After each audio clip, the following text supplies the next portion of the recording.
didn't know what was happening to me. I thought I was gonna die.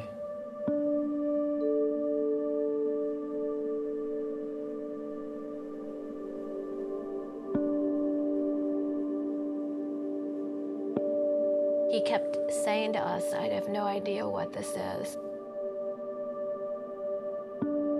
I've never seen this before. I've never heard of this before. We don't know what's wrong with you.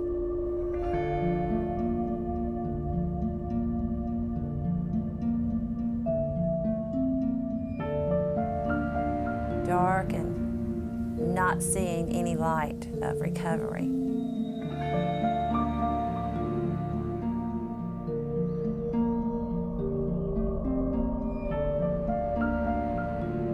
We have, I think, a horrible epidemic. When enough people are sick, it's going to be who's answering for this, what did you know, when did you know it?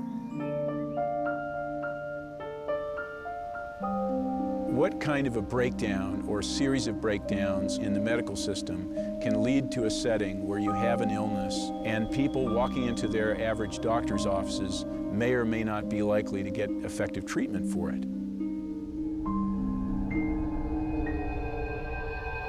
I would never have thought that a bacteriological infection producing the havoc that it produces can become so politicized. The truth can be so brutally distorted. When we moved to where we are now, and the people we bought the house from said to us, be careful of Lyme disease, and then we met all the neighbors. Every house, for sure, had at least one case, and many houses had, all of the family had been infected. All of them were sick.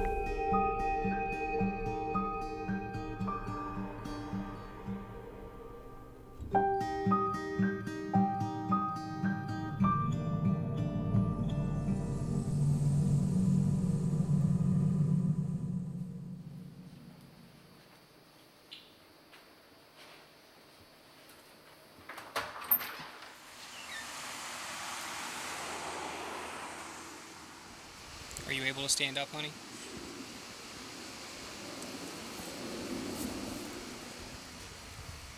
All right, I'm going to shut this off so we can take you back in the house, okay? Good.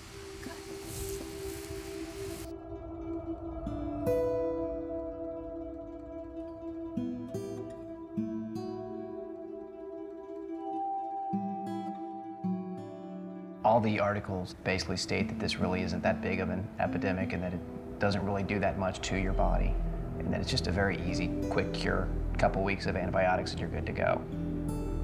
Obviously, those people haven't actually seen what it does. Pain, pain, pain. Relentless pain. No one would believe it. I said to my best friend, I said, look at me right now. Look at me. What do I look like? And he said, you look great. I said, you cannot imagine the pain in my body right now.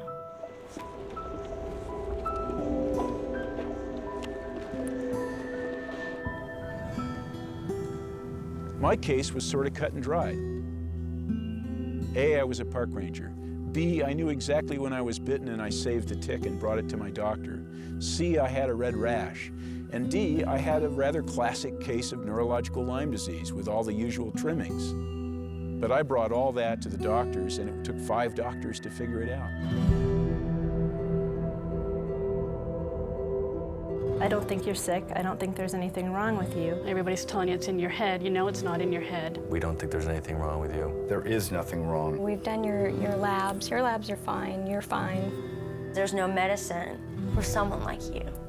You're an attractive girl, and obviously, you don't feel like you're getting enough attention.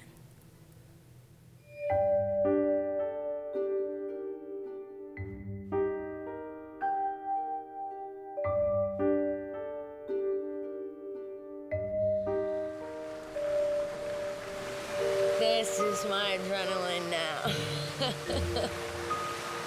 So if you want to see me get worse, I'll just do one length, not even a lap. Half a length. I'll have to be hauled out. Like the catch of the day.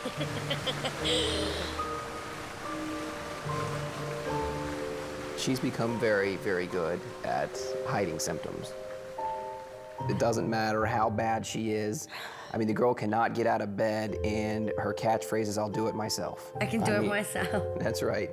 I mean, she can do it. I can go grab something in 30 seconds, or she can take 4 hours to crawl across the house, and she will not let me go get it. I know what my bad days are like, and I do my best to try to prevent them. So to know that I could get worse, that's not something I'm looking forward to. The unknown is pretty scary.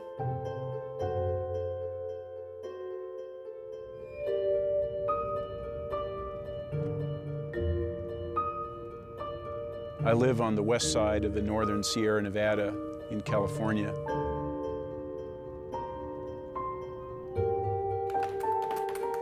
I'm a writer now. I was a park ranger for 21 years until I got Lyme disease and had to quit.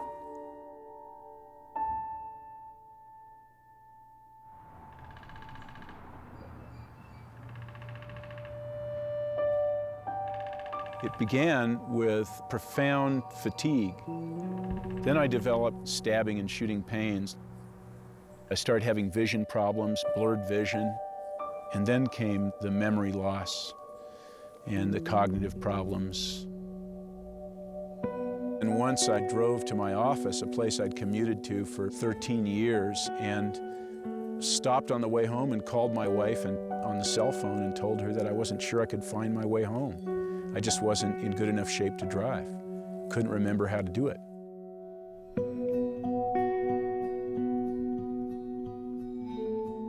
If I hadn't had any kids, I might have killed myself.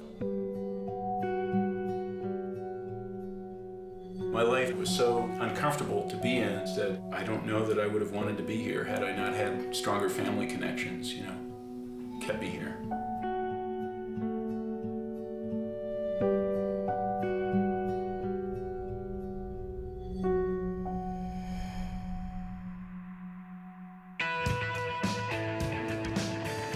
I'm an event producer for U2 shows on tour.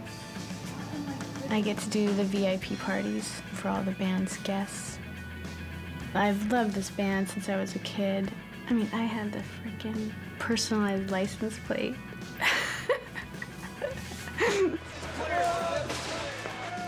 Everybody's in survival mode on tour. It's insane. It's completely insane. The hardest thing is everybody thinks I'm normal.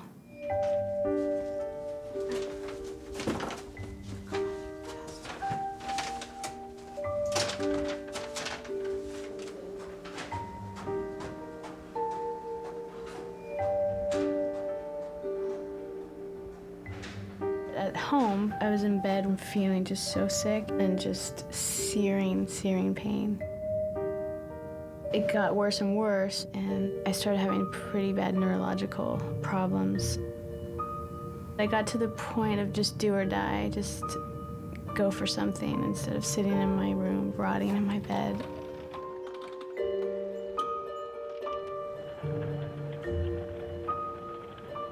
Over the last 12 years, I've been diagnosed off and on with lupus, Chronic fatigue syndrome, Crohn's disease, Fibromyalgia. Lupus, fibromyalgia, MS, fibromyalgia, rheumatoid arthritis. Doctors thought I had ADD. Chronic fatigue syndrome. Chronic fatigue syndrome. Parkinson's disease. syphilis, multiple sclerosis. MS to ALS to nothing. They were pulling anything out of their hat they could think of. Doctor after doctor after doctor after doctor after doctor, misdiagnosing her, putting her on some medication that didn't work, or just thought we were both nuts. There's evidence that Lyme disease has been around for a long time.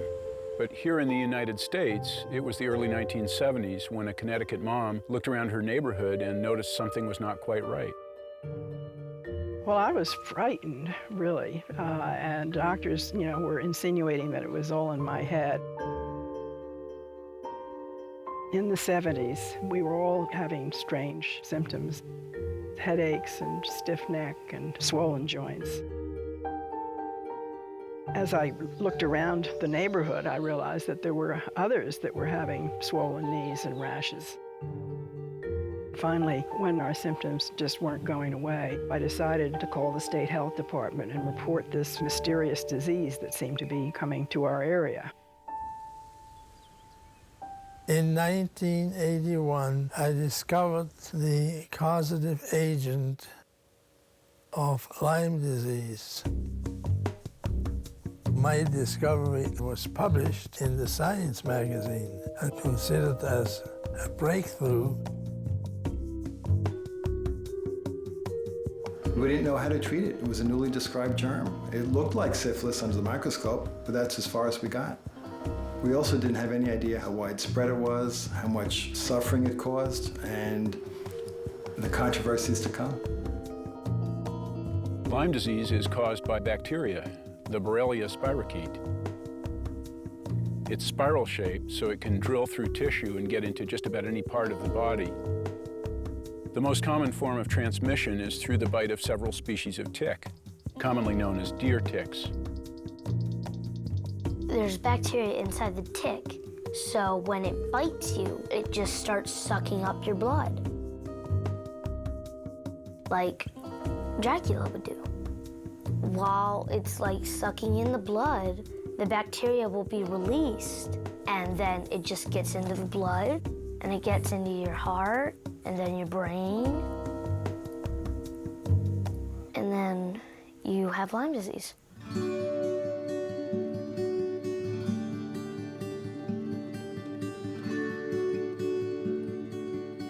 It seemed like for everything that I'd read about it that it was harmful, there was always something I'd read about it that said, oh, no, no, no. It's actually very easy to cure. Well, when I saw this doctor, you know, he said, you've got a long road ahead of you. I'm Andy Tiki, Sean. To be my husband. To be my husband. To have and to hold. To have and to hold. In sickness and in health. In sickness and in health. To love and to cherish. To love and to cherish. Until death do us part. Until death do us part.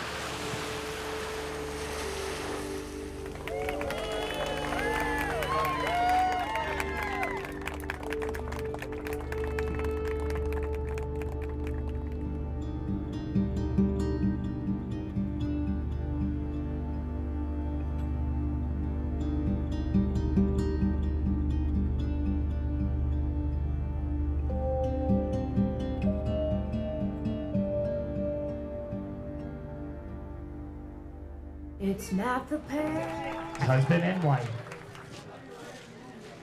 that excites me. There's no difference in how I feel about her now and how I felt about her then. That thrill. We'll see if he says that when I'm starting to get treatment. I'm all Oh no. It's just the nearness. You.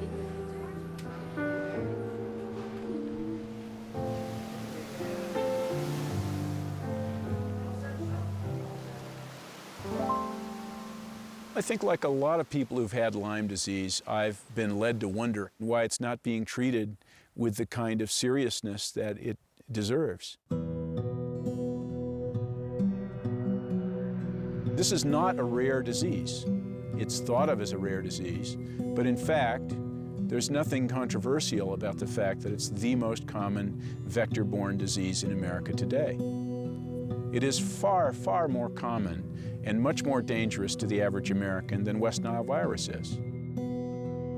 The Centers for Disease Control report over 20,000 new cases each year. Yet because the reporting rate is so low and the disease so often overlooked, they admit that the actual number may be over 200,000, making Lyme more prevalent than AIDS.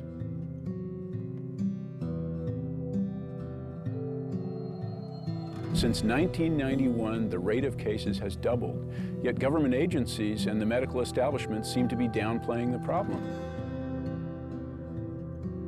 The number of cases of Lyme disease went way up in this country last year, up by 41% to be exact. A record number of Lyme disease cases have been reported in the state of Maryland this year. New cases of Lyme disease are up 50% in Massachusetts. The CDC admits there are at least 10 times as many cases out there. The entire neighborhoods and whole families are being debilitated by this infectious disease. Health officials are now calling it an epidemic.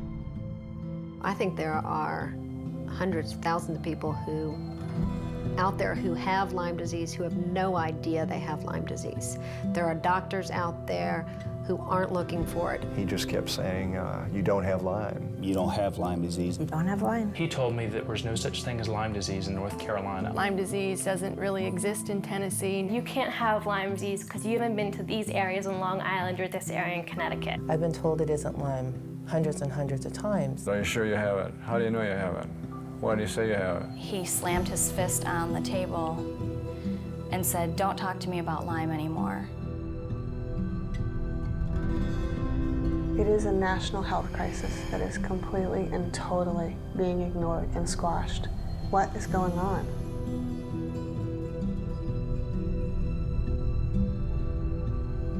We have a major problem with this disease. We have a major problem finding out who's got it, treating them effectively and quickly.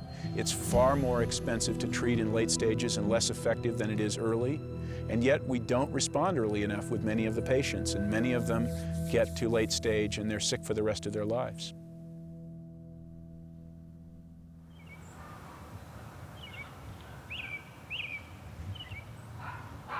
Okay, quiet. No barking. No barking. Okay. I love you, my girl. I'll see you later. I'm a medical doctor with a specialty in pathology. I'm a general pathologist, but I'm doing molecular studies now in connection with my 20 years of researching Lyme disease. The research is something that I do after I've done my day's work, and if I have energy left, I work into the night. So I do the research on my own time.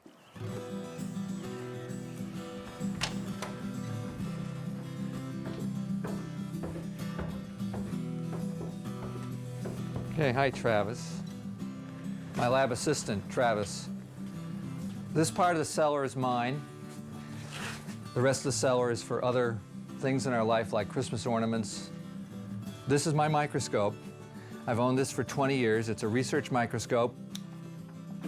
My work is building bridges between what I can see under the microscope and what is going on in the human body. The orthodox, conventional view is that the bacteria that causes Lyme disease doesn't stay around very long inside the human body. That will be disproven. And we will enter an arena now where long-term chronic infections will be embraced by the medical community, and the patient will benefit. Ellen McDonald is doing frontier research about the role of Lyme disease, Borrelia infection in neurological illnesses. And he's doing it against substantial resistance in the traditional academic community. I'm one man working alone, and there is great skepticism that my work has meaning. And I'm working hard to get some evidence to say that there is some meaning. And time will tell.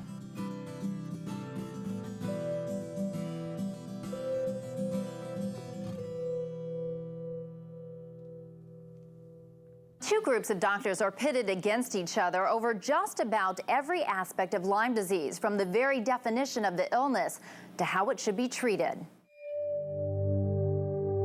At the present time, the traditional medical community believes that there is basically only an acute form of the disease that is characterized in a soundbite as hard to get and easy to treat. For 10 or 15 years, there has been a second group of Lyme doctors that say, no, that's not true. Lyme disease can be a persistent chronic illness with many different symptoms. So the question that is posed at the present time is, does chronic Lyme disease really exist?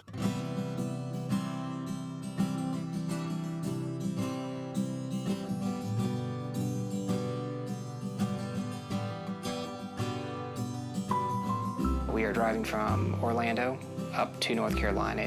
It's a little over 500 miles, which is the closest spot that we have to Florida that actually has a clue about Lyme.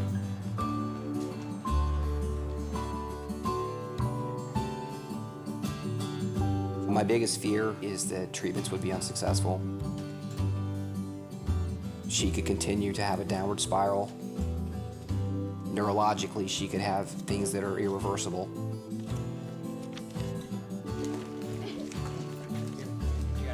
Yeah.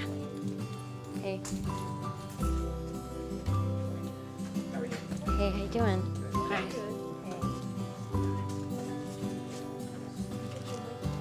Okay.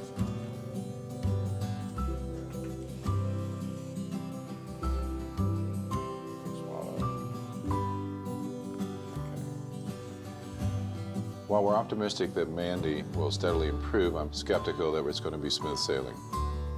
She's so fragile, and her central nervous system is so irritable. It doesn't take a lot to set her off. We have to figure out what's the best way to treat you intermittently, to get you to the best place so that your immune system is more in charge. So that's a tricky business. He said, we're gonna have to do 6 to 8 months of antibiotic therapy. We'll have to put a catheter in, to your superior vena cava, and then you're gonna probably get worse. So I said, well, by worse, do you mean like emergency room worse? And he said, yeah. Let's just do one at a time. Let's do this one, and this is as needed, right? Yeah. Lorazepam, and here are your supplements, that's fine. These are all fine. What I sense is that we're at the beginning of something that's going to be huge, just like I had that feeling in 20-some years ago with HIV. I've been seeing people from all over the country. They're sick, they've got a complex illness, they're being ignored. It's going to be an explosive area of medicine, and we're going to learn a lot about chronic illness. And I think that's going to help healthcare in general tremendously.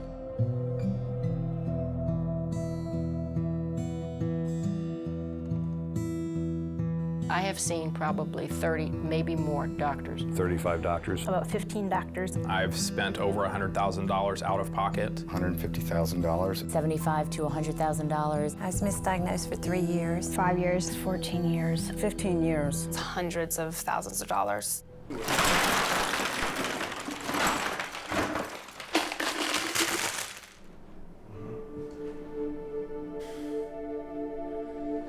I'm guessing that my case, which could have been controlled with probably a single bottle of doxycycline, at the time I was bitten, probably would have cost something like $25 or $50 total, plus the doctor visit. As it is, I'm guessing that my case has now amounted to $75,000 to $100,000. My concern is that the majority of the patients that I see here in this office, this very office, who come to me because they've been treated for chronic Lyme disease, is that they don't have any evidence of ever having had Lyme disease once. Ever. Not now, not a year ago, not 5 years ago. They didn't have the rash, they never had a positive blood test, they never had anything. You see, class, my Lyme disease turned out to be psychosomatic. Does that mean you're crazy? No, that means he was faking it. No, actually, it was a little of both. I was originally told at the very beginning that I had a very deep psychological problem. People called me a hypochondriac. They said I needed to see a psychiatrist. You need to see a psychiatrist. He told me, no, it's not Lyme. You don't have the rash. You are depressed. You're faking it. You need to get mental help. You're a teenager, get up and walk. She doesn't want to go to school. She's just depressed. You think you're crazy, but I'm not. I know I'm not crazy. This thing screws you up big time. Tally-ho. Let the drag begin. But where we are now is a town in Cape Cod, and Cape Cod is considered to be endemic for Lyme disease. Oh, I'm good. This is a male deer tick that we picked up from the ground on our very first 30-second drag. This is a deer tick nymph. This is the second stage. They'll feed on a host for 5 days, maybe, and that's how Lyme disease is transmitted. It just doesn't seem possible that this poppy seed-sized thing is going to make you bedridden, possibly for the rest of your life. Now we're trying for a deer tick female. That'll complete the trinity. And here we are. The trinity is complete. There are 2 females. Let's call them Thelma and Louise. And they're on the hunt. Oh, there's another male. There's another nymph. We get another nymph. So our odds of getting Lyme disease here are going up. Despite years of education, the incidence of Lyme disease has been raised by 40% from last year. It's only going up. This is all tick habitat, everything we're driving by here. And Lyme is turning up in states where it's never been known. I mean, I grew up in this part of the world and we didn't have a problem with Lyme disease that we know about. I'm convinced that in the long run that what we're going to learn is that we're seeing a process of ecological change.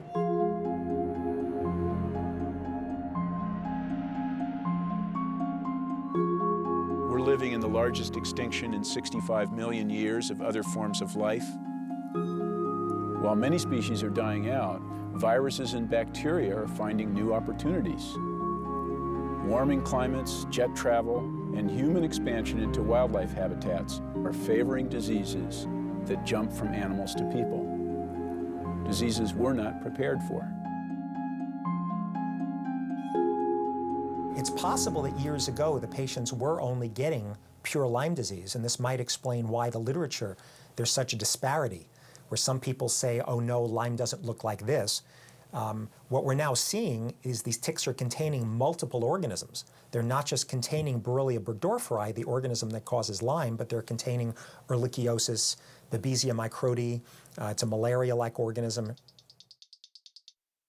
When you get Lyme and Ehrlichia and Babesia and Bartonella henselae, cat scratch fever, and Mycoplasma fermentans and viruses, the immune system gets overwhelmed.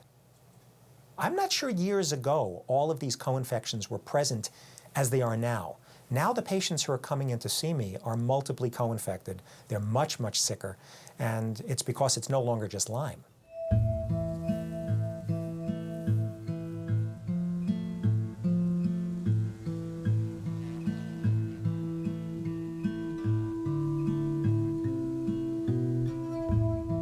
Ticks are very sensitive to dryness. Their bodies desiccate easily, and in dry weather they hide deep in mossy crevices on the barks of trees, or in the leaf litter, or in wood rat nests.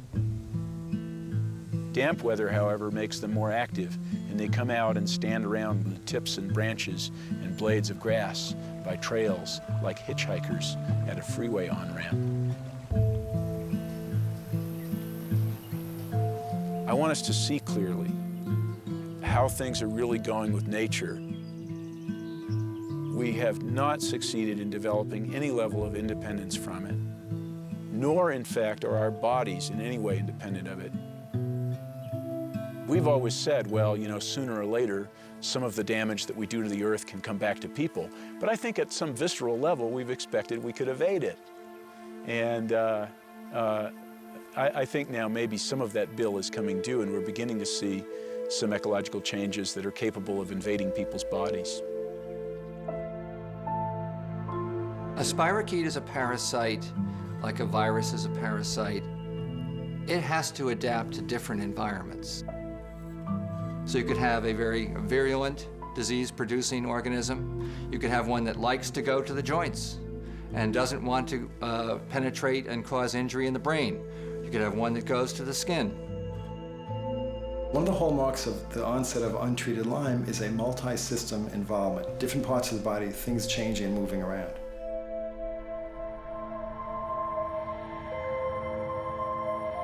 You might have a few weeks of body aches, and then you might have a few weeks of headaches, and a few weeks of real profound fatigue, and a few weeks of confusion. Or you'll have pain in the large joints, and then it'll switch to the small joints. And then, you know, you're going to a neurologist, then you're going to a bone doctor, then you're going to a stomach specialist, then you're going to a counselor. And they get labeled as being crazy. Severe headaches. Cognitive problems. Fatigue, headaches. Cardiac arrhythmias. It hurts on my foot. My knees, my back. I'm tired. I hurt.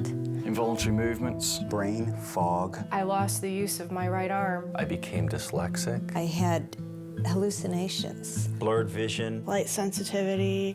It's a long laundry list. The tests for Lyme disease were developed more than a decade ago. They were controversial back then, and in all this time, no better tests have been approved, even though almost everyone agrees there are problems with the current tests. About 50% of people who actually have Lyme disease are negative in their test results with existing methods. If you're unlucky and you have real disease, but you test negative, your disease is still real and you still require treatment.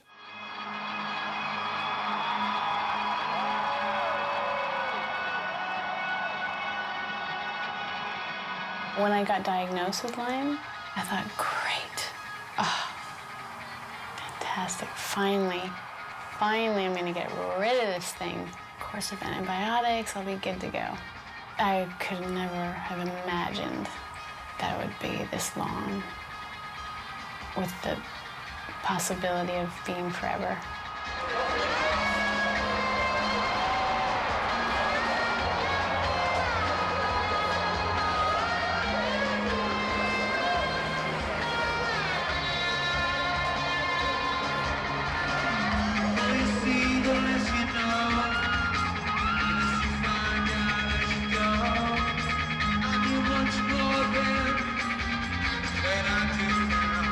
Go for Dana.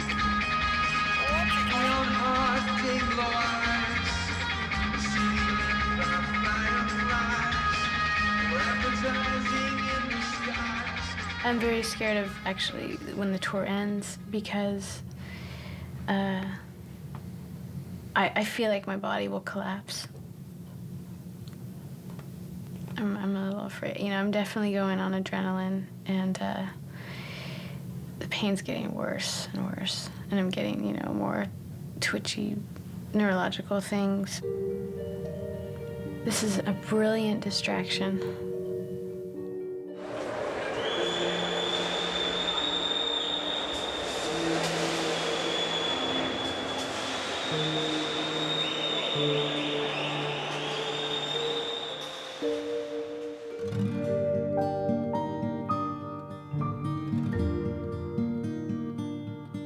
It's so weird, you know, when you're a kid, you think of what your life's gonna be, and I'm 36, I'm gonna be 37. And by now, kids and a house, and, you know, it's not what I expected.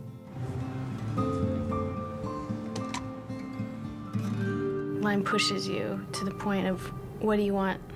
What are you living for? It's not enough just to be alive. I mean,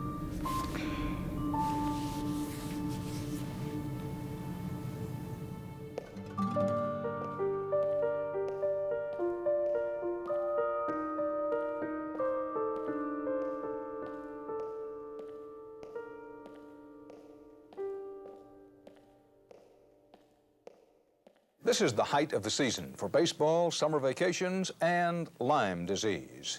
The disease is now being reported in almost every state, and it's reached epidemic levels in some parts of the Northeast. The newest research indicates the tiny bacteria pose a special risk during pregnancy, since an expectant mother may not know she's infected. We have examples of infection causing miscarriage. We have examples of infection causing death of the baby at the time of birth or shortly after birth. I've had 4 miscarriages, 2 of which were positive for Lyme disease, and we had an 18-week loss that at 15 weeks was healthy, genetically fine, and at 18 weeks the loss was proven to come from the Lyme infection. Elise came to me with Lyme disease, and it just so happened that as she was finishing up the treatment, she got pregnant. And we followed her with the pregnancy, and she was doing fine initially, and all of a sudden she miscarried. 2 weeks later, the OB came back and said, you were right, it was Lyme disease. The baby was infected, the fetus and the placenta were infected, Elise, and concluded that that's what took the life of this baby at 18 weeks. In utero fetal transmission of Lyme disease to a fetus is something that has been of concern to patients and physicians for many years. We've looked carefully at that. There have been numerous studies. There has not been one documented case of congenital Lyme disease. Well, that's nonsense, plain and simple. And it's not only nonsense, there's significant peer-reviewed articles showing transmission transplacentally and at autopsies. It's just nonsense. How could that not be? It doesn't even stand it up physiologically. It makes no sense. Trying to have another baby has been very frightening. When I get excited about having a baby, I squish it. I don't let myself get excited because I'm so afraid of setting myself up for that disappointment again. And a day for me is like a lifetime. And every visit to the doctor is filled with fear. Every time I listen to that Doppler come down to my belly, I wonder, is there going to be a heartbeat today? At this point, I have had many women who've gotten pregnant who've lost the baby. Or they give birth to a baby that has Lyme, and the babies don't have, the developmental growth may be off, their IQ may be lower, they may develop seizures or some other type of neurological problem, and it's not picked up because the mother was not known to have Lyme.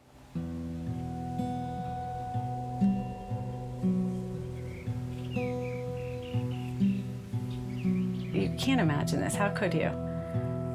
You just can't.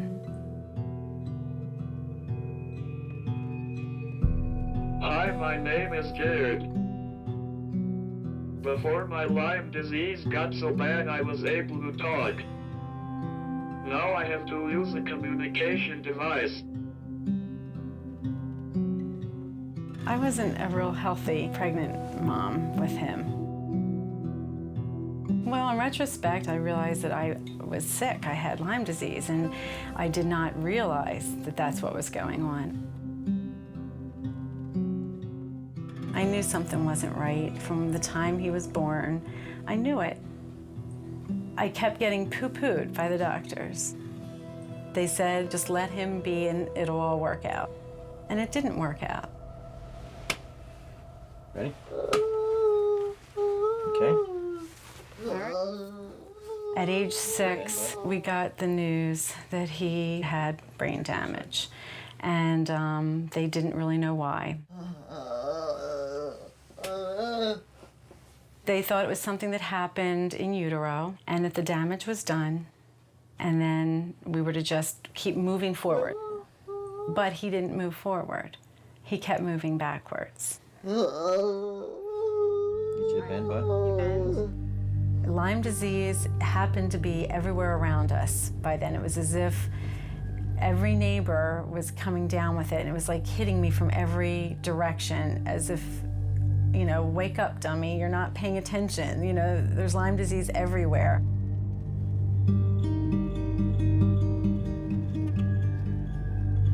There's a gentleman who lives right up on the hill up here, and his previous wife passed away. She had Lyme disease, and now he's remarried, and his new wife has Lyme disease. This man here was very ill from Lyme disease.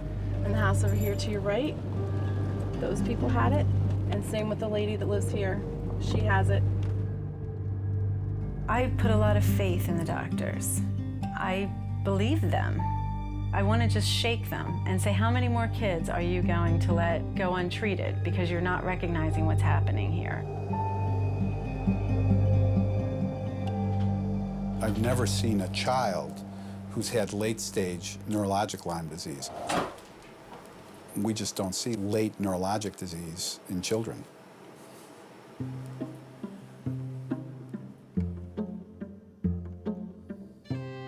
I used to do ballet, and I was in the Nutcracker a bunch of times. That time of year was always really crazy and running around, going to rehearsals and stuff, but I loved it.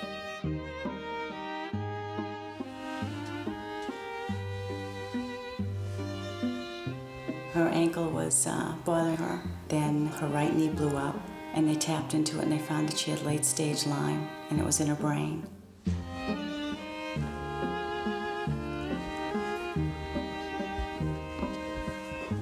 She just went downhill very fast. All of a sudden, she couldn't pick up a knife, pick up a fork, couldn't write with a pencil. And this all transpired in the time frame of overnight. they insisted that she's making it up and that she was going to have to go on psychiatric medication if she didn't stop it.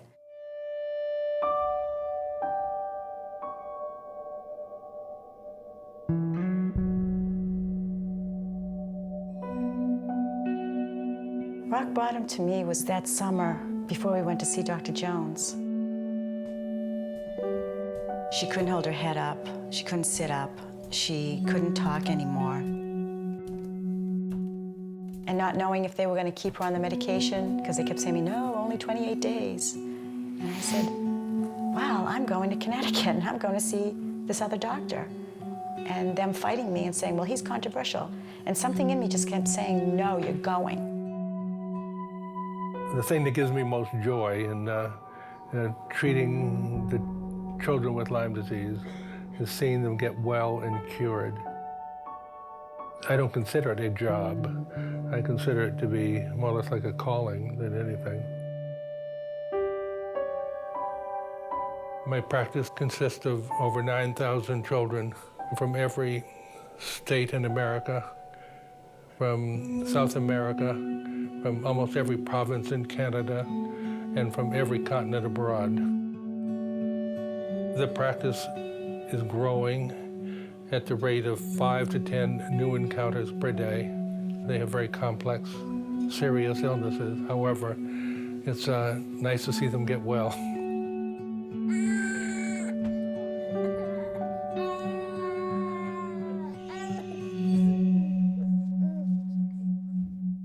Some of the Lyme literate physicians are practicing medicine that is widely outside of the standards of medical care.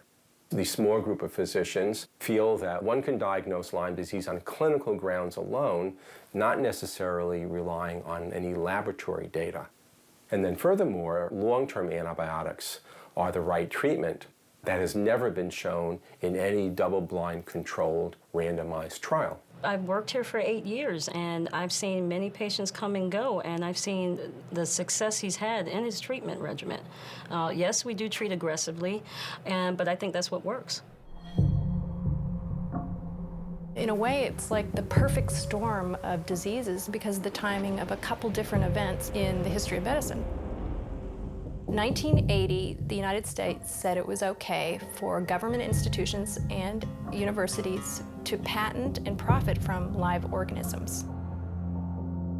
So the Lyme disease organism was discovered in 1981, and all of a sudden there was the equivalent of an Oklahoma land grab, people looking under their microscopes, patenting pieces of the organism. So the people that are credited for being the Lyme disease experts no longer shared information about a new, really dangerous pathogen. They hoarded the information because they wanted to protect future profits. You have professors, especially in the biosciences, are trying to take their discoveries, often made on the federal nickel, and take them private.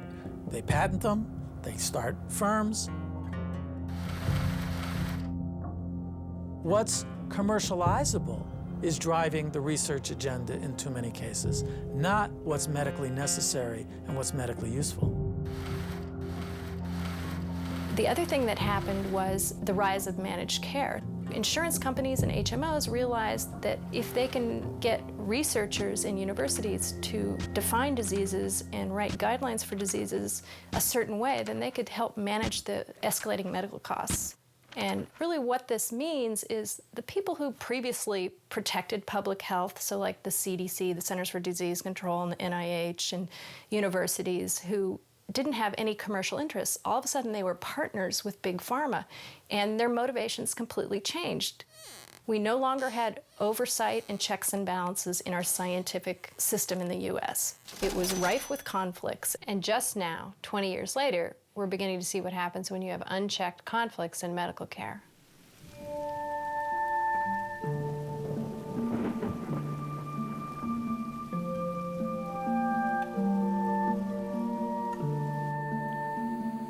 Okay, today is July 5th, and Mandy's having a little bit of an episode.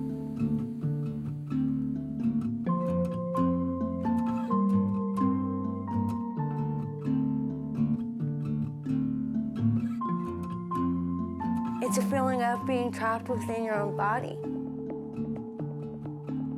So it's like being wrapped up real tight like a mummy. So you can't move anything. And then having tape across your mouth. So you can't say anything.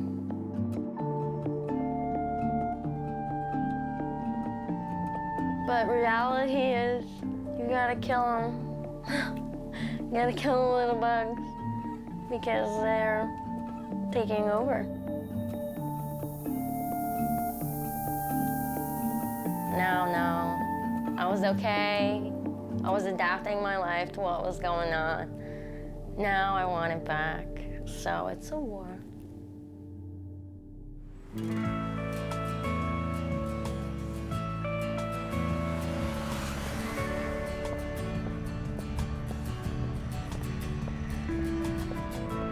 It got so bad after the tour because I really did some damage.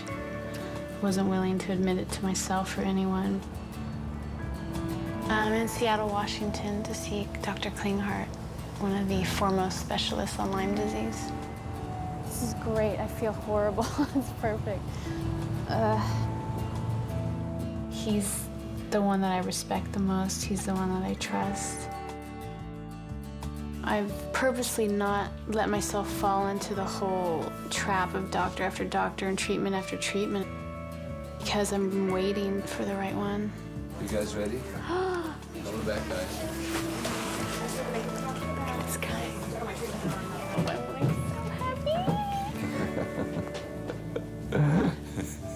Really? Glad to see you too.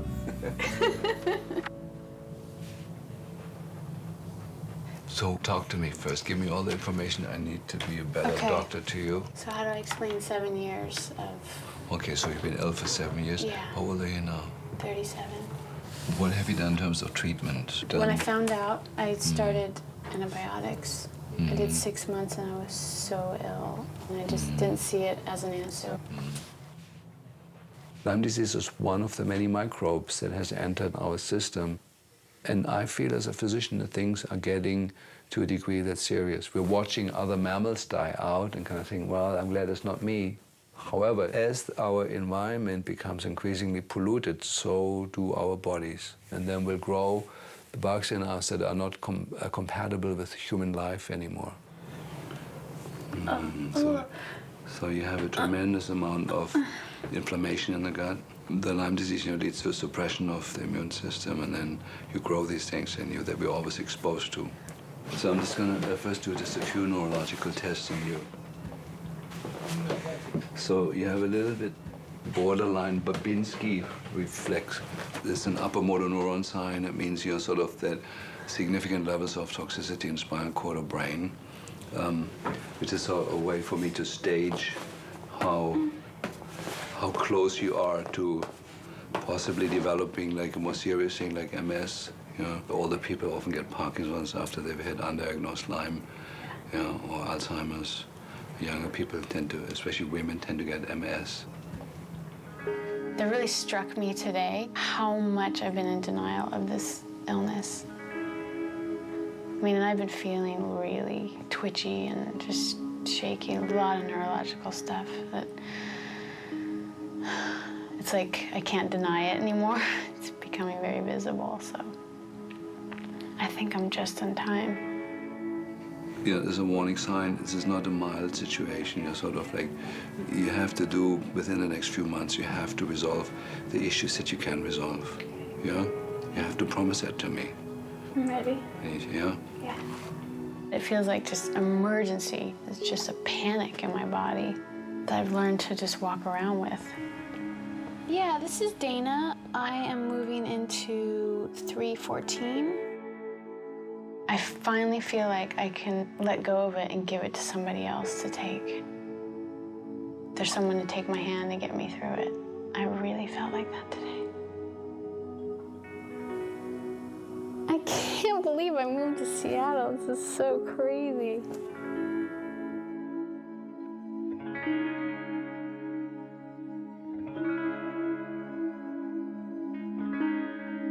The spirochete that causes Lyme disease is Borrelia burgdorferi and related Borrelia. The model that I have used to try to understand all of the possible things that Lyme disease can do is the syphilis model. Stokes, Modern Clinical Syphilology, 1945, W.B. Saunders publisher. It gets into every organ system of the body, and there are chapters on manifestations in the skin, manifestations in dead babies, manifestations in the bone, manifestations in the brain, and particularly dementia, because dementia and syphilis was general paresis, and general paresis is as close as you could come to a carbon copy of Alzheimer's disease. The diseases are exactly the same. If a spirochete, syphilis, could cause dementia, why couldn't the Borrelia spirochete, over a long, long, long period of time, cause Alzheimer's disease? I extracted DNA from 10 Alzheimer brains that came from the Harvard University Brain Bank. These are the Harvard brain DNA extracts in this tube. Using molecular methods, I was able to find the DNA of the spirochete, which causes Lyme disease, in 7 out of 10 of the Alzheimer brain specimens that we received from Harvard. That's incredible.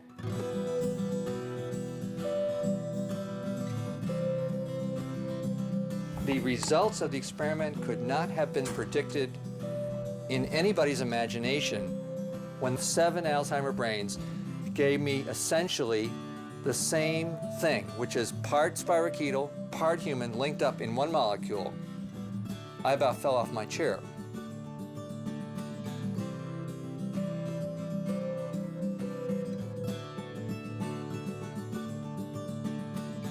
If my dream comes true someday, that will redefine the practice of medicine.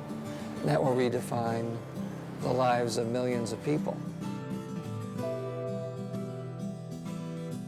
Since spirochetes are the cause of neurodegenerative diseases and syphilis, could it be that this spirochetal infection, Lyme disease, is partly or wholly responsible for some of the neurologic degenerative diseases we face in this century? Alzheimer's, Lou Gehrig's disease, Parkinson's disease, multiple sclerosis. Those are named conditions for which no cause is now known.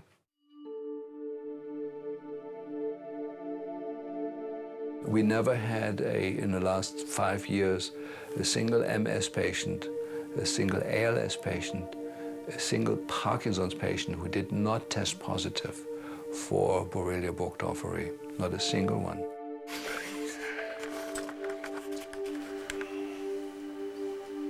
About 3 years ago, I became ill with the disease that was ultimately thought to be ALS or Lou Gehrig disease, and had prepared to die within about 2 years' time.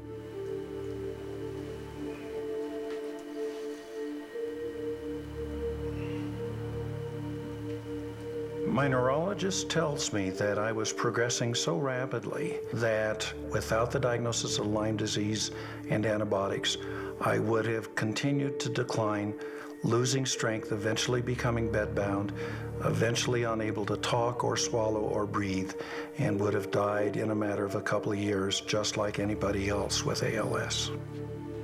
So I was started on high doses of intravenous antibiotics, only to see what would happen with no guarantees.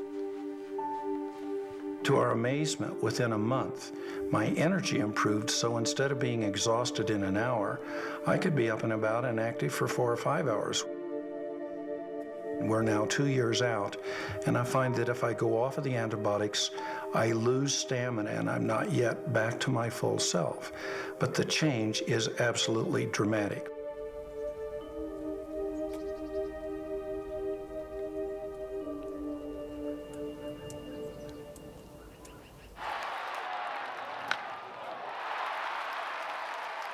I said, I'm not getting tested. I said, there's no way. There's no way I have Lyme because I've been told by the best doctors that I have Parkinson's. My name is Ben Petrick. Baseball was kind of like my life. I went from being a gifted athlete to, there's times when it's hard to put a shirt on.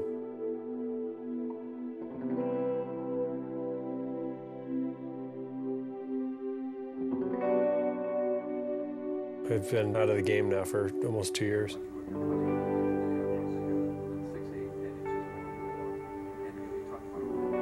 When you're diagnosed with a disease like Parkinson's, it's like a slow death sentence. That's kind of what you feel like. There's no cure for it. It's just kind of a slow deterioration of your former self.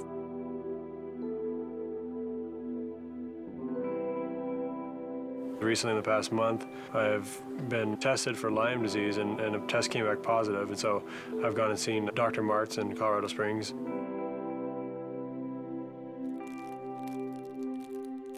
We're scared. My wife and I are sitting there going, do we want to do this? Because they're talking about sticking something in my vein that's going to go into my big artery, it's going to go into my heart. I'm going, what? So, you know, I said Dr. Martz, and Dr. Martz is phenomenal, and his stories is just miraculous. And I said, should I do this? And he said, Ben, if you were part of my family, I would chain you down and not let you leave here until you had this done.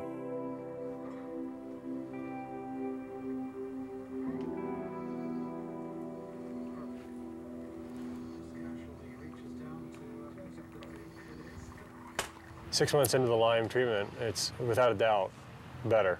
I mean, there's no question in my mind. But I feel like I'm getting back to being myself compared to what I have been in the past. I think it's night and day.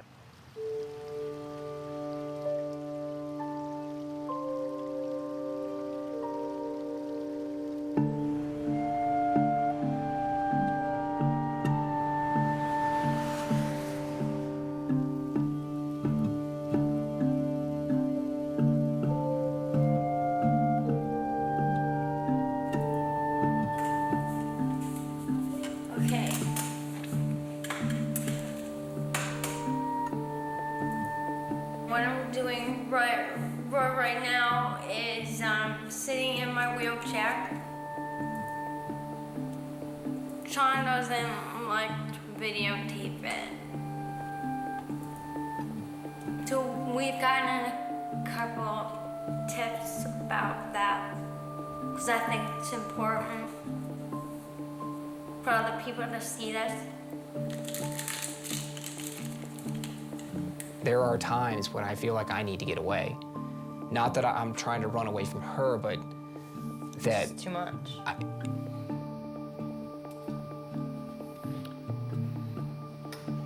Sometimes I need to go and do the things that I used to do before this started just to feel like, okay, that life is still there. You know, I mean, just like her, That feeling's there for me too, and I just can't. I know.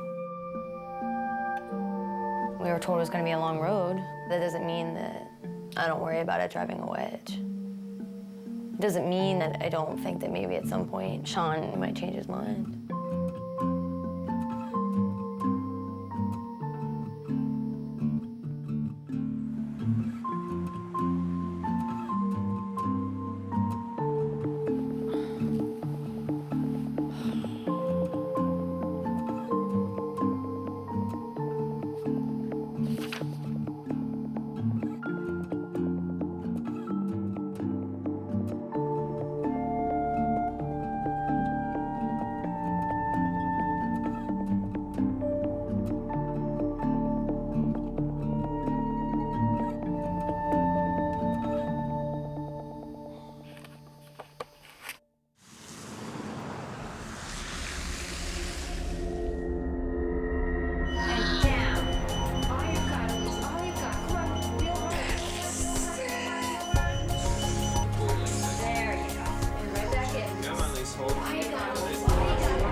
I'm extremely nervous about having this child. All of the tests that we have to do, the fear that he'll come out and he won't be able to breathe, or there'll be something that's happened from the Lyme infection that we don't know about. It is very, very scary.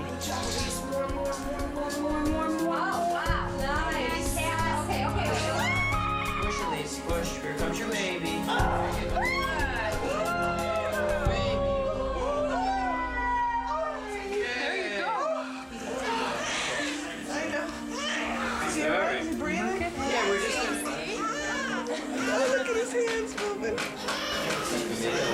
Placenta sample. Here.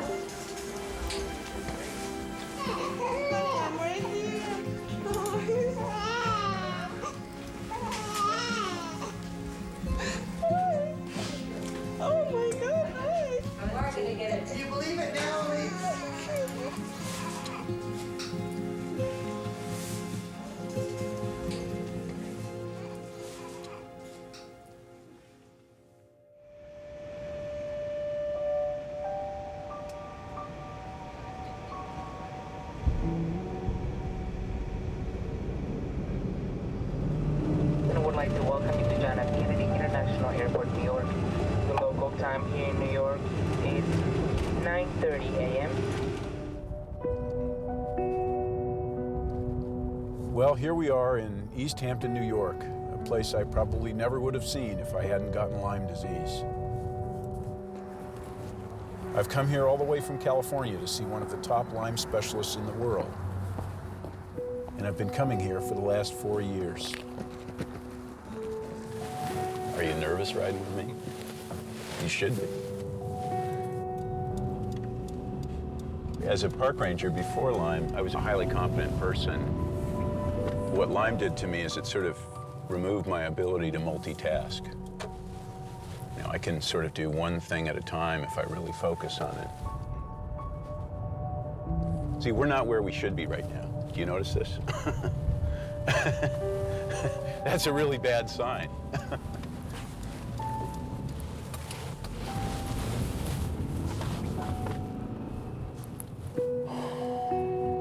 It's frustrating, you know. It's frustrating to be this far down the road. Now it's been almost 8 years, and to still be not back to normal.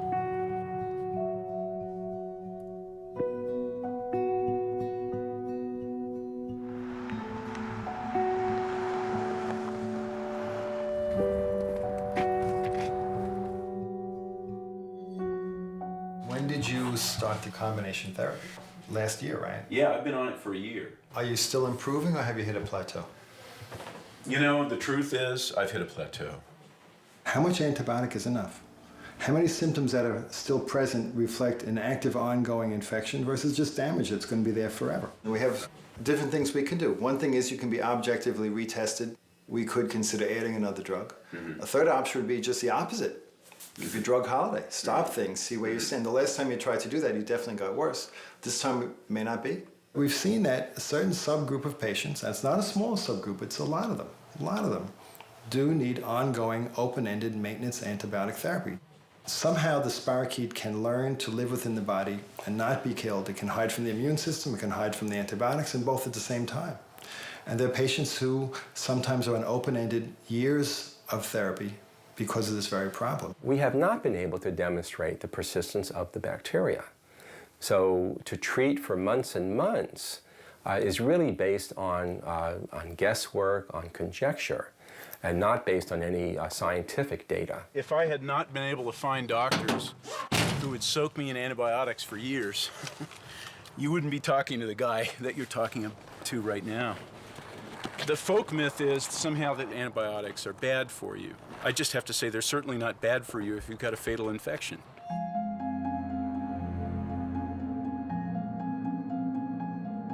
This disease, it's taken over my whole life. It's been a horrible journey. Every day driving home, I would think of driving a car off the road or something like that. I said to my mom, you know, it would be okay with me if I didn't wake up this time. I said, God, take me home tonight. It was not even a request, it was a demand. What's gonna happen to me? What's gonna happen to me? I don't wanna die. I am scared. I'm very sad, because I don't know what to do. I'm going downhill, gradually down. The worst part is knowing that you're just not a normal person.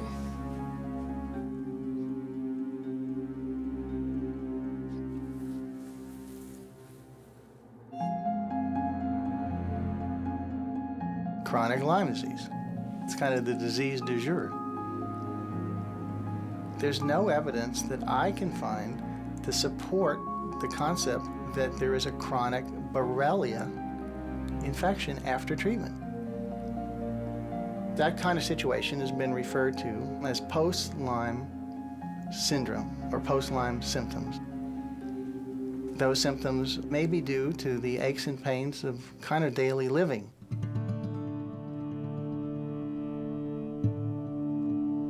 The Infectious Diseases Society of America just published their Lyme disease diagnosis and treatment guidelines, and it's been a huge disaster for the Lyme disease community. They say that Lyme is easy to treat and easy to cure. They're saying that 2 weeks typically will cure most cases of Lyme. And they say that chronic Lyme doesn't exist. If people have symptoms beyond 1, 2 to 4 week dose of antibiotics, they have something else, and they send them to a psychiatrist or give them some pain meds or some steroids and send them away. If you look at the new IDSA guidelines, it's a very threatening document. It's very restrictive. So it almost was designed with a purpose in mind to restrict the treatment of Lyme. A handful of people are pretty much the gatekeepers for information about this disease. Out of 400 references that they posted at the back of the guidelines, half of them were based on articles that the panelists or people in their labs had actually written. So it's not like they went through and looked at the whole body of Lyme research to come up with the best recommendations. They looked at a small group of articles, about half of which were written by themselves. These guidelines are based on the best scientific evidence that from more than 25 years of study. It completely ignores a worldwide body of literature that is in contradiction to what they're saying. We're not going to ignore good science, but the science isn't there. We had begun deliberations, and we were going to go over the late and chronic stage. We never got to discuss late and chronic Lyme disease. There seemed to be pressure from the IDSA to put out something, even though we couldn't agree. So what happened was, Dr. Wormser did take over the chairmanship on the guidelines for Lyme disease, and we never met again. We just said, here are the guidelines, and you can sign them and agree or not.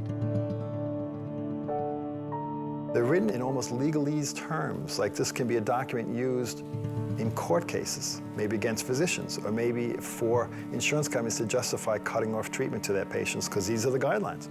Really, those guidelines reflected the idea of 1 or 2 people, but they've been misused by insurance companies who don't want to pay for treatments because that particular guideline says we don't know if chronic Lyme disease exists.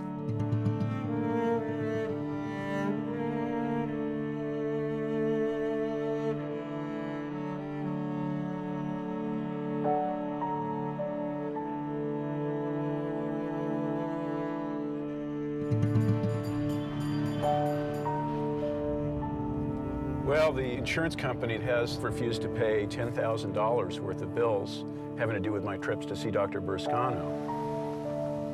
They have now required me to see another doctor.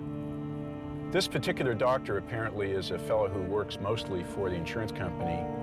What he'll do will be to cite the IDSA position that there's no such thing as chronic Lyme disease to support a conclusion that the insurance company's already made about me.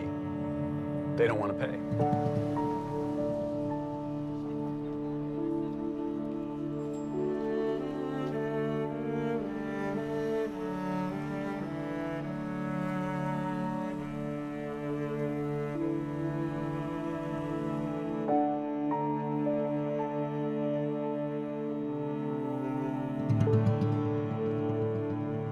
Rather than make the assumption that 2 to 4 weeks of antibiotics is enough, where did anybody get that idea from in infectious disease? Tuberculosis is not treated in 2 to 4 weeks. Hepatitis, a year to treat that?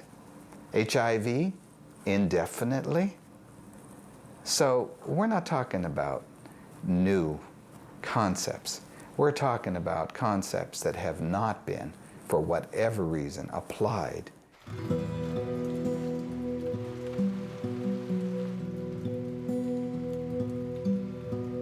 This doctor's controversial diagnosis and treatment of Lyme disease with powerful intravenous drugs could very well cost him his medical license. The evidence will show that Dr. Jemsek believed the IDSA guidelines to be flawed, to be wrong. I respect the IDSA tremendously. I belong to the IDSA. The Lyme philosophy is run by about 12 people who have been doing the same 12 people for the last 15 years, and they haven't really changed anything. I tried to influence the IDSA through a series of letters with the president and the chairman of the guidelines committee. We pleaded with them to open up the process about Lyme guidelines. He's been working really hard for the last year to try and get the IDSA board to listen to his suggestions for the treatment of chronic Lyme. And now he's before a medical board review, and it makes you wonder, you know, is this retaliation? Furthermore, for each of these patients, Dr. Jemsek prescribed a course of not oral, but intravenous antibiotics to be administered to the patients for months on end. Long-term antibiotics provide no additional benefit. And it's not that this is safe. There are many complications to long-term antibiotic therapy. I was a patient of his for 7.5 years, diagnosed with Lyme's disease, wholeheartedly believed him, and never had Lyme's disease. My wife did not sign up to be a test subject. She was told she could be cured for the disease that she supposedly had. 3 years ago, you wouldn't have thought she'd live another 2 months. He literally saved her life, no question about it. If I hadn't seen Dr. Jemsek, if he wasn't available, I don't know that I'd be here talking to you. If Dr. Jemsek doesn't get cleared, there's a message that's going to be sent to the other doctors in North Carolina that it's not safe to take a Lyme patient on and treat them. We can't have that happen. I don't know what we would do. It is difficult for doctors who want to stand up and help these patients because it is a political disease and an economic disease as much as it is a bacterial-borne infection. My office was stormed by the Board of Nurse Examiners. I got a letter around 2000 saying that I was a subject of an investigation. A complaint went in from a physician to the Virginia Board of Medicine stating that I was following unusual practices in treating Lyme disease patients. Here we are in Raleigh, North Carolina, and we're on day 2 of the Jemsek trial. Oh, we're going. Dr. Jemsek's license is suspended for 1 year, stayed, and the conditions to be determined. That concludes the hearing in this matter. A Charlotte doctor must surrender his medical license for the way he treats Lyme disease. Less than an hour ago, the state medical board ruled that Dr. Joseph Jemsek acted inappropriately when treating some patients. The board suspended his license for 1 year.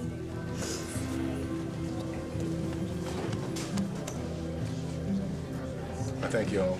Thank you. Thank you. Thank you.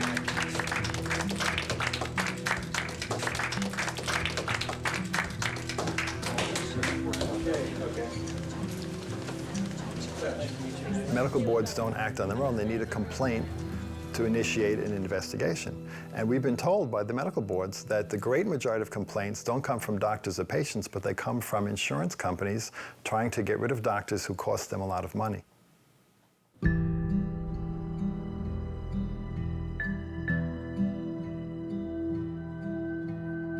There has been for many years a controversy within the medical community about how best to diagnose and treat Lyme disease. We allege that Dr. Jones prescribed an antibiotic to a patient he did not know and had never examined. As a mom, my kids were sick. I left no stone unturned. I finally found somebody that recognized what their problem might be. It was treated, in my opinion, appropriately, and my kids are better now because of it. This whole thing is kind of ridiculous, I think. It was really nothing more than a witch hunt on behalf of my ex-husband. He called me and he said he was going to lodge a complaint against every doctor that I took the children to unless I agreed not to bill him for half of the medical care. How could my dad have done this? He used to go, "You don't have Lyme disease. Dr. Jones is just making it up so he can get money." And I thought, you know what? No, he isn't, because I was always sick. And then when he told me and my brother and my family that we had Lyme disease and we got treated for Lyme disease, we got so much better. Did you testify contrary to Dr. Jones's opinion in a criminal case in the last several years? Yes. Did you ever call him a nut in public?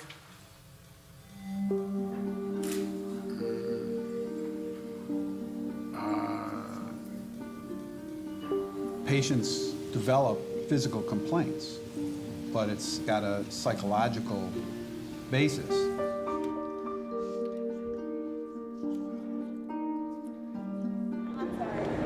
Dr. Jones is the best pediatric Lyme doctor in the United States. So the implications for me is that if my son's Lyme comes back, or if we contract it again, then you'll be taking away the one person that can truly help us. What kind of response would you get if this was a kid with cancer? Everybody and their mother would say that this is inhumane. Dr. Jones is not the heart of the problem.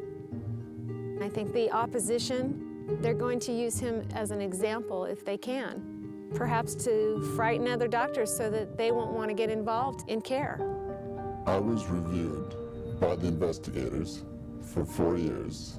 As long as I'm not too well known, it's okay to do what I do, but if I would become very well known or very outspoken, I think that I would probably lose my medical license. It got to the point where I would tell people, don't tell the office you're coming in because of Lyme. Just leave us alone. Let's do our work. If you don't want to treat that stuff, that's fine. But you can't make it go away. It's not going away. Dear Lord and Heavenly Father, thank you for this meal and help it nourish our bodies and help us advance your kingdom. And just let the truth prevail from it, Dr. Jones, and help him help others. In Jesus' name, Christ, amen.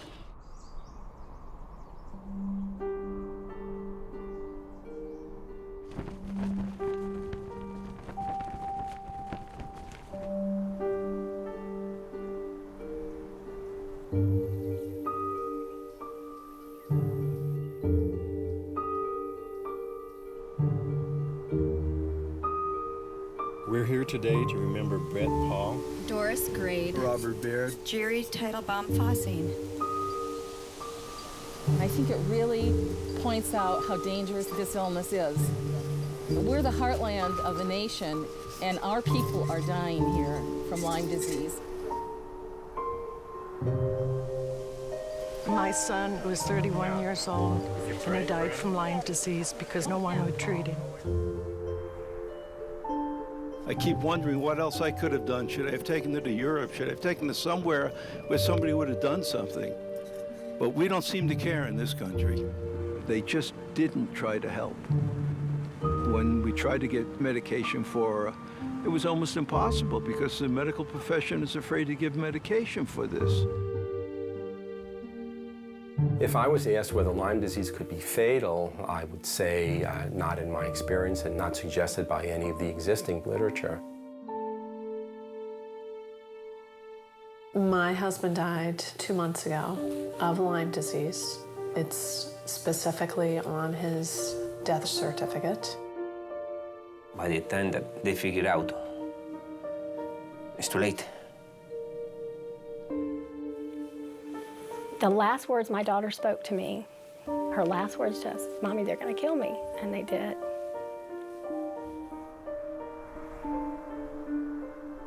I am one of the many that will speak for her now. She shouldn't have had to die. I'm angry at the fact that there's nobody there to help me. I'm angry at the fact that this disease is being ignored. I'm angry at the fact that there's a Hippocratic oath out there that these doctors are supposed to heal me, and they ignored me. And they put a price on my life which was nothing. Nobody was there to help me. And instead, they blamed it on me by saying it was all in my head.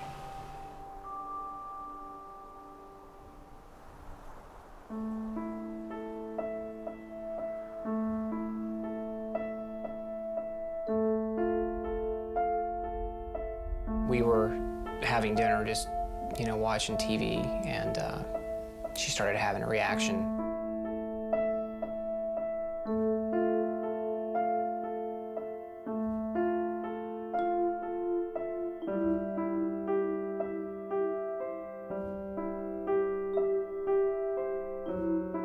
It was a mild seizure at first, and it progressively got worse.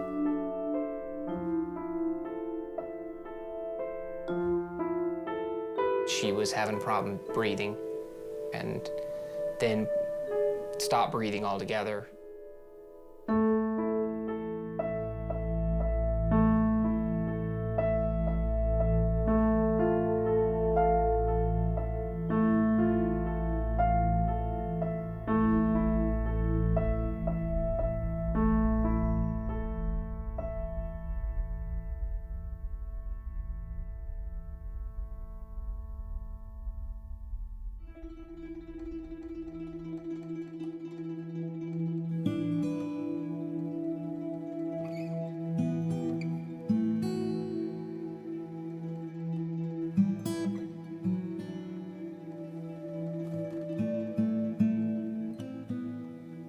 first doctor that we met with, first statement was, Lyme doesn't do this, that's not what you have.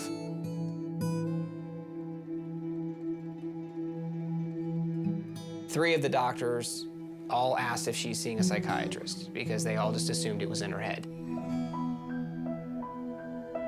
My body had been losing ability for a long time. Cognitive function, physical ability to do things, and I'd been keeping it down, you know, working around it, adjusting my life. So, you know what? I don't want to hear it. And I'm sorry, but I have been dealing with it, and now we have been dealing with it. That's 10 years. That's a long time to be patient.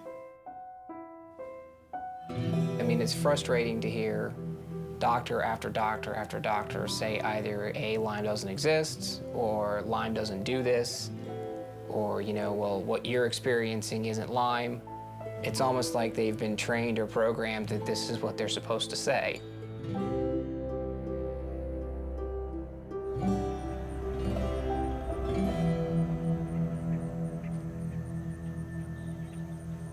It's really madness. You know, there's something wrong. I don't hear it any other disease, never heard it in my life. So there's something funny. I don't know what that something funny is. Attorney General Blumenthal of Connecticut has taken the historic move of starting an investigation into the panel members who wrote the Infectious Diseases Society of America Lyme treatment guidelines. He believes that they have conflicts that may be corrupting their advice. Our investigation concerns whether the antitrust laws have been violated, purposefully or not, by these guidelines. They may restrict consumer choice with tremendous implications, not only for patient care, but also the economics of insurance coverage. Ideally, authors of medical guidelines should have no financial conflicts when they make their recommendations. But if you look at the current IDSA guidelines authors, 6 of 14 of them or their universities hold patents associated with Lyme disease or its co-infections. 4 of the 14 have received funding from Lyme or co-infection test kit manufacturers. 4 have been paid by insurance companies to write Lyme policy guidelines or serve as consultants in legal cases. And 9 of the 14 authors or their universities have received money from Lyme disease vaccine manufacturers. The fact that 9 out of 14 authors have a direct conflict of interest with somebody who's involved in manufacturing products for any aspect of the disease is completely outrageous. The Infectious Disease Society of America should establish a hard and fast rule that the people who serve on guideline writing committees not have any ties to any manufacturer that has a stake in the outcome of those guidelines. Period. End of story. There are a lot of people in the academic community, I think, that know these people are wrong, but no one will speak up. So, you know, at what point will people say the emperor has no clothes? You know, when will the voice of the people finally reach a level where the truth will come out? I mean, I think the truth will eventually come out, but how many more people are going to suffer before the truth comes out? As citizens, we ought to be astonished and alarmed. Every year, it is thousands and thousands of people suffering. This is a total disgrace. Right to the IDSA. Chronic Lyme disease exists.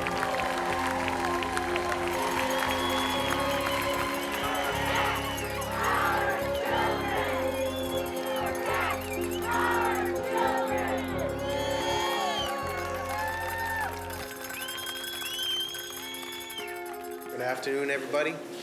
Continuing hearings on the case of Dr. Charles Jones. He had their records, which did not confirm the history that the mother had given. He'd been told that Nevada providers saw no reason to prescribe an antibiotic. Nonetheless, he prescribed for both children. I hate to sound conspiratorial, but I think I have a right to be. I think that would be advantageous for me as a Lyme literate physician and the only pediatrician in the world who treats Lyme patients to be out of the picture. There's no charge that these patients were harmed. In fact, how do we get past this big elephant in the living room? That these patients were treated successfully and are now doing very well. I'm 78 years old. The worst scenario is lose my license. I don't think they're going to let it go. I know that.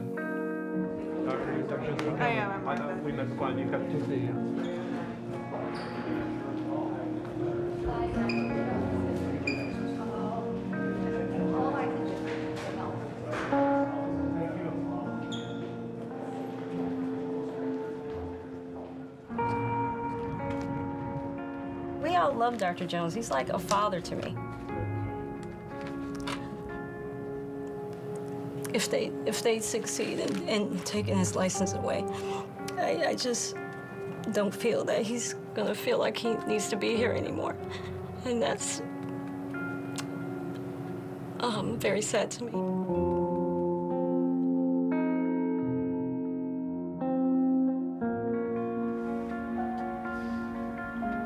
I don't know where my daughter would be without Dr. Jones. We call him the Lyme Pope.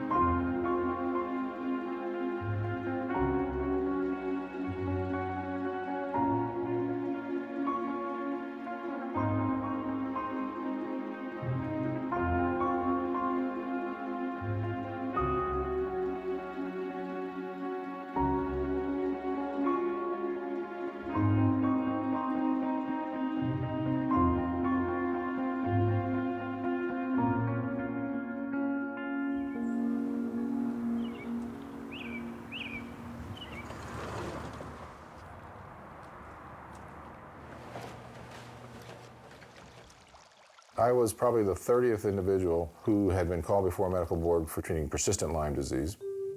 They decided to suspend my license with stay, which means that I was allowed to practice, but the damage was done. Within a few weeks, Blue Cross Blue Shield of North Carolina canceled our contract, and then they sued me for $100 million. Financially, I've lost essentially everything. I've lost my clinic. I've sold the building. In a couple of months, I'll be closing the practice.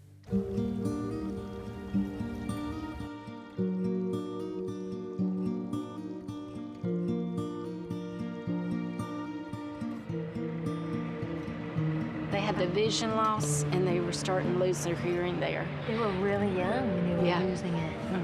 Christy, my oldest child, died 6.5 years ago from Lyme disease. She was 19 years old. Courtney is 25 years old. Can you say doctor? Say doctor. Doctor.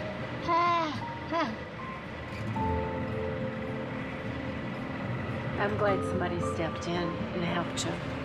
That you found the right people. Yeah.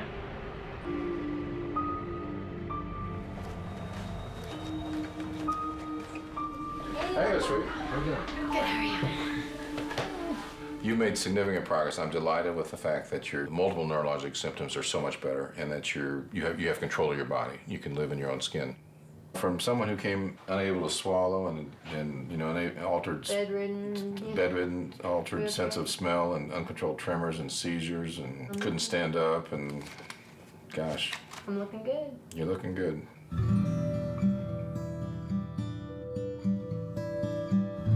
Well, my greatest fear is that, you know, like some of the couples out there who have Lyme, that both of us will be impacted by it and that he would have gotten it from me. You know, he's complained about a lot of aches and pains. I'm not old, but I'm getting older, and there's things that I'm feeling that probably happen to everybody. Like one of my eyes right now, I gotta go to a vision guy because one of my eyes is blurred out, and I've always had 20/10 vision. I mean, all of a sudden this eye, and it was like an overnight thing that suddenly I'm having issues with blurry vision on one of my eyes, getting headaches, which I account towards the blurry vision, but bottom line is... Mono-like symptoms. Goes horizontal, he's out. Just feeling lethargic. I won't tell you that it's not in the back of my mind that it is possible. Lyme is a distant cousin to syphilis, which is obviously sexually transmitted.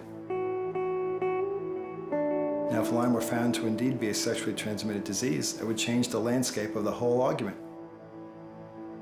The only way that Lyme disease is transmitted is through the bite of an Ixodes tick. We know about Lyme disease. It's something that we have a good handle on. That's really the bottom line.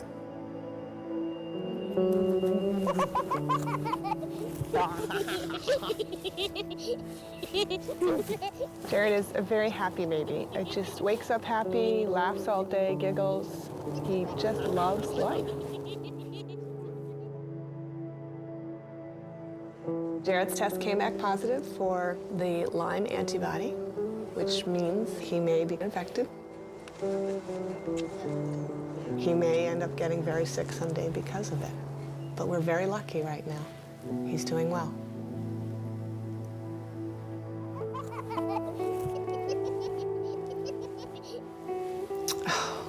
I don't want to say that.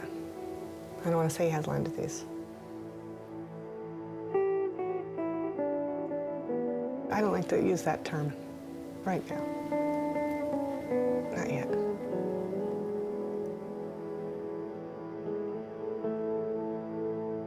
The controversy in Lyme disease is a shameful affair because the whole thing is politically tainted. Money goes to people that have, for the past 30 years, produced the same thing. Nothing.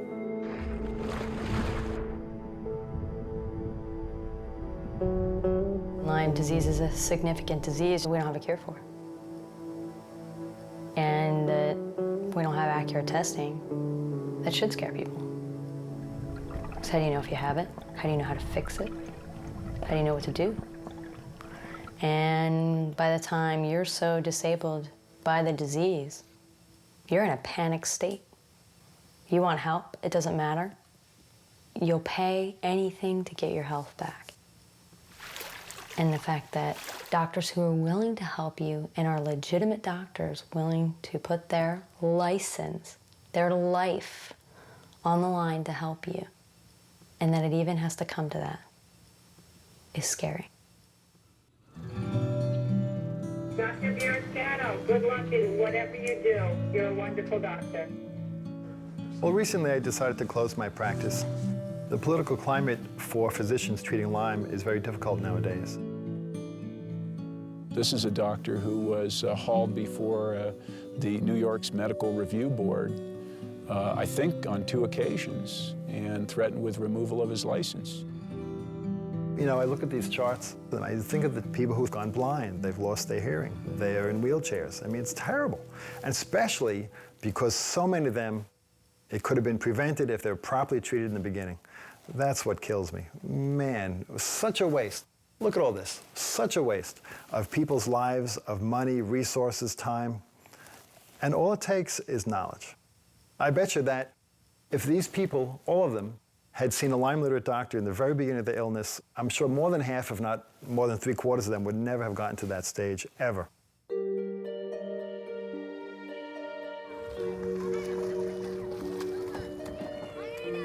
Lyme can go in so many directions. There's the people that are hit really hard that are actually crippled and handicapped and very visibly ill. And then there's people like myself that, you know, are invisibly ill, like the Walking Dead. Now there is a possibility of getting my body back. I'm feeling the best I've felt probably in years. I feel like my brain is back. I have more energy. You know, I feel much clearer. This is the first bit of hope I've had. Real hope, and for this whole time. It's almost like I started building a bridge to the other side, and I'm kind of was going that way. And now I'm looking back like, oh, I'm gonna go walk back into my body and start again. It's daunting.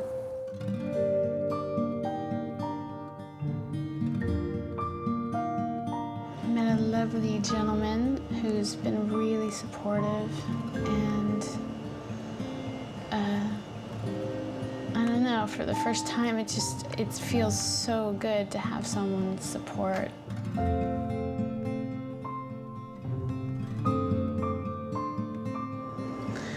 I don't have to go it alone anymore.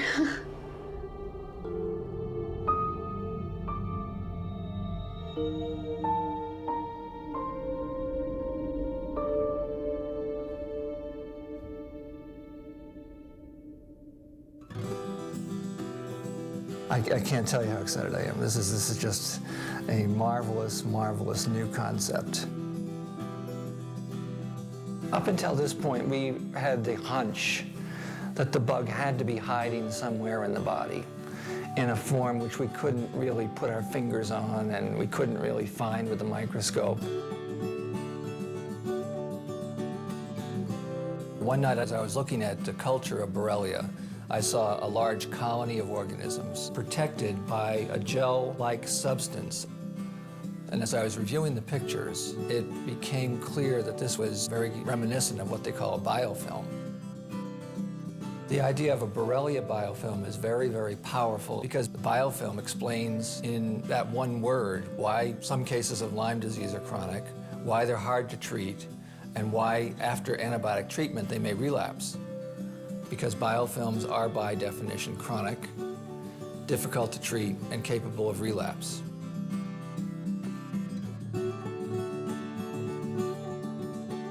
It's absolutely revolutionary. The major medical journals have published that chronic Lyme disease is not real and it's a psychosomatic condition. The biofilm model dismantles that entire argument.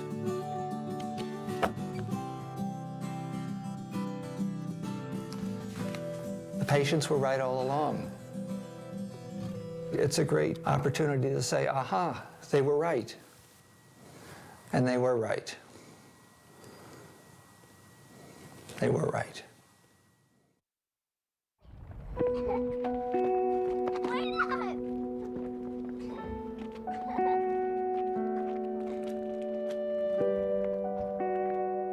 This disease nearly destroyed my family. It got really bad. It got really bad. I'm happy to have my family still. I'm thankful to them for staying with me. I'm back. I'm glad to be here.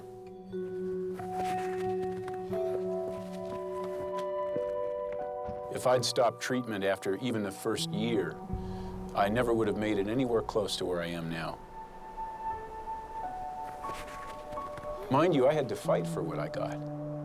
In the current system, I get maybe a month of treatment, that's it. Everything you have is what you're going to have for the rest of your life. And yet all the improvement that I've experienced happens after the third year of treatment.